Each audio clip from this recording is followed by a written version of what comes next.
Alors, je vous ai donné un petit fascicule d'introduction où je vous rappelle les surnoms dont on a affublé Lisbonne.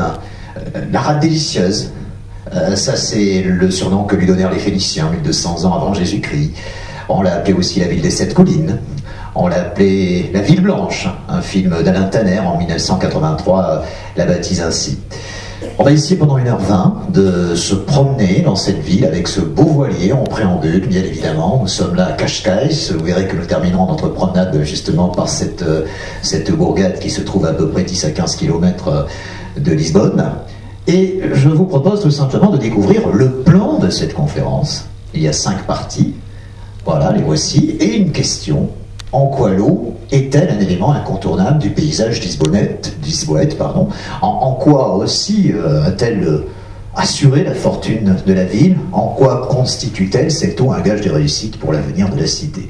Alors on va voir au travers d'une vingtaine de photos que la maîtrise de l'eau a été difficile, que cette eau a apporté à la fois la fortune mais aussi quelquefois la destruction pour la ville. On va voir que cette fortune a aussi provoqué incontestablement un surenchérissement de ceux qui la dirigèrent. On va voir que cette ville a été métamorphosée autour de l'eau au cours de ces dernières années, de ces 15 dernières années.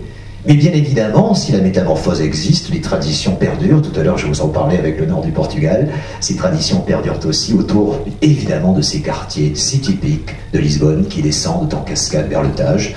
Nous les verrons, je les ai photographiés. Et enfin, bien sûr, lorsqu'on pense à Lisbonne, on a un parfum d'Atlantique dans le nez. 20 photos sur ce parfum d'Atlantique pour terminer ce voyage. Alors nous allons commencer ce voyage par la difficile maîtrise de l'eau et bien sûr, au préalable, un petit commentaire de la carte. Il y a 2 cartes que je vous propose. Je pense que Gilles, qui est mon comparse de toujours, chaque fois que je fais ces conférences, va vous montrer le petit voyage que nous allons faire. Alors, on va partir de la tour de Belém, pas forcément dans cet ordre-là d'ailleurs, sur les photos, le monument des découvertes, et on va aller jusqu'à l'Oceanário, le parc des nations, qui a été totalement rénové pour l'exposition universelle de 1998. Tous les noms en bleu, vous le voyez sur cette carte, correspondent à des lieux qui ont une relation avec l'eau. Le musée de l'Orient, la tour de Belém, le Cais, ça veut dire en portugais le quai, Cais do Sodré, la Praça do Comércio, c'est là que se trouvait le palais du roi José Ier, qui a été complètement détruit par le tremblement de terre, je vous le dirai un petit peu plus tard, du XVIe siècle. Et puis c'est là qu'il y a aussi le musée de l'eau. Il y a également un aqueduc qui se trouve pas forcément en situation littorale cette fois-ci, l'Aqueducto das Águas Livres. On verra que cet aqueduc a approvisionné l'eau de Lisbonne très longtemps, ce n'est plus le cas aujourd'hui. Et puis il y a des lieux que vous connaissez peut-être, qui n'ont pas un lien direct avec l'eau, mais qui sont tout à côté. Le célèbre monastère de Jerónimos, évidemment, la Plaza dos Restauradores, l'Elevador de Santa Justa, je l'ai marqué parce que vous verrez, c'est un endroit où il faut absolument aller si vous allez à Lisbonne. Très rétro, très sympa pour dominer les toits de Lisbonne. La C, c'est la cathédrale en portugais, la C patriarcale. Donc la grosse cathédrale. Et puis le Castelo, on ne prononce pas le portugais comme l'espagnol. En espagnol, vous savez, on dit Castello. Castelo, on dit comme ça. Le S se prononce che en portugais. Castelo de San Jorge. Ben, ça c'est le château de Saint-Georges, bien sûr, dans le quartier, le célèbre quartier de l'Alfama, qui est un des plus typiques, et c'est là où vous entendez justement les magnifiques fados, dont en particulier la voix de Amália Rodrigues. Voilà, vous voyez le Rio Tejo, Tejo, les Portugais disent le Tejo, et nous on dit le Tage, et les Espagnols disent El Tajo. C'est pas tout à fait la même chose, mais bon, c'est le même fleuve qui prend sa source, je vous le rappelle, en Espagne et qui se jette au Portugal. Donc c'est un fleuve binational, comme la plupart des fleuves portugais, soit dit en passant. Deuxième carte, un parfum d'Atlantique. Vous vous souvenez, c'est le plan que je vous ai proposé. Bah, on va aller aux alentours de Lisbonne, pas seulement à Lisbonne pour parler de l'eau. On va aller notamment dans 2 petites bourgades qui se trouvent à 15 km de Lisbonne. Ce sont les stations où il faut aller l'été pour se rafraîchir tellement il fait chaud. Estoril, ça vous dit peut-être quelque chose si vous aimez la Formule 1. Si vous avez vu des compétitions de F1, bah, il y a un circuit là-bas à Estoril. Et Cascais, comme ça qu'il faut dire aussi, c'est le Saint-Trope des Portugais. Il y a Albufeira en Algarve et il y a Cascais.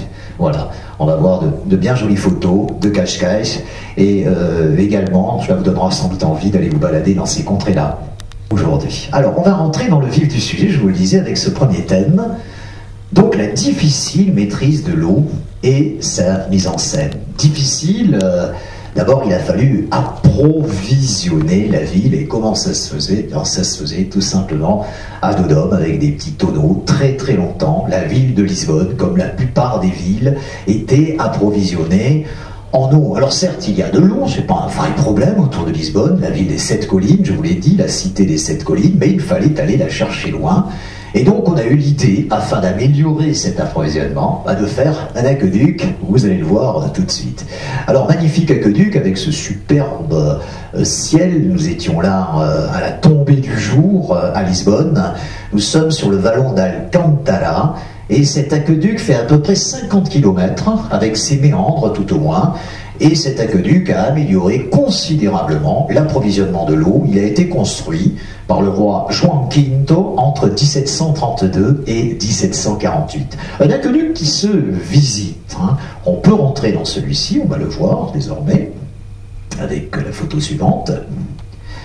Alors on est à l'entrée de l'aqueduc, vous avez une belle porte, ça fait partie de l'aqueduc. On est dans le quartier de Monsanto, qui est un quartier résidentiel.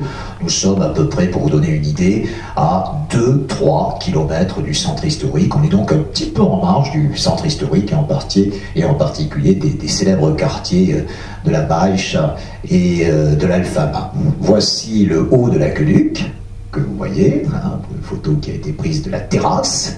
Nous allons aller sur la terrasse de l'aqueduc, où il y a un petit café. Ouais, c'est très sympa, on domine un quartier qui est semi-résidentiel, et de cet endroit, on ne le voit pas bien sur la photo, mais on voit bien distinctement le Tage. Et on va rentrer dans cet aqueduc parce que ça se visite, ça fait partie désormais d'un circuit de l'eau. Je vous l'ai écrit là aussi sur le petit fascicule. Si un jour vous allez à Lisbonne, choisissez des balades tout à fait originales.